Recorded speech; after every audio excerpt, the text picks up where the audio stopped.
welcome to Friday's Coffee with Jesus.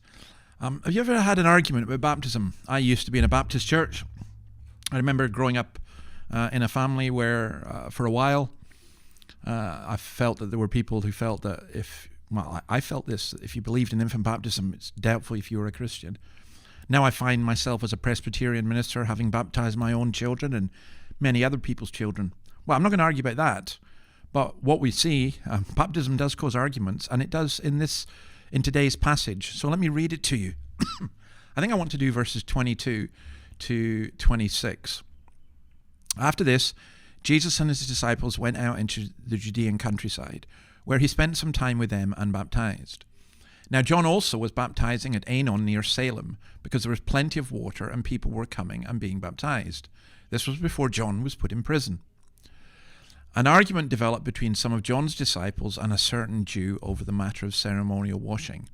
They came to John and said to him, "Rabbi, that man who is with you on the other side of the Jordan, the one you testified about, look, he is baptizing, and everyone is coming to him." So, you got the situation. Two groups administering baptism, Jesus and John the Baptist. Chapter 4, verse 2 says actually it was his disciples, although in fact it was not Jesus who baptized, but his disciples. Jesus didn't actually baptize anyone, just his disciples. They put a collective thing. So basically there are two groups, and they have an argument. Now one of the problems is that John's ministry is being eclipsed by the ministry of Jesus, and therefore John's disciples who are loyal to him feel threatened themselves.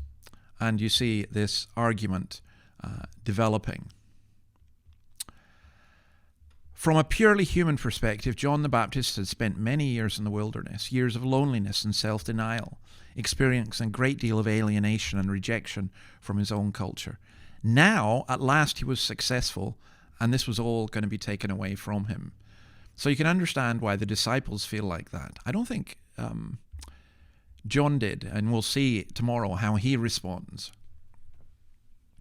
But what I would say is this: there are those who are religious leaders, those who are Christian leaders, who sometimes find ourselves being motivated by our own ambition.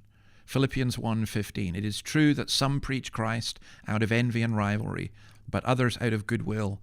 The latter do so out of love, knowing that I'm put here for the defense of the gospel. The former preach Christ out of selfish ambition, not sincerely, supposing they can stir up trouble for me while I'm in chains." Now, I think there's a great concern about too much of a competitive spirit amongst Christians, and I think we need to be very wary of it. I think it happens far too easily.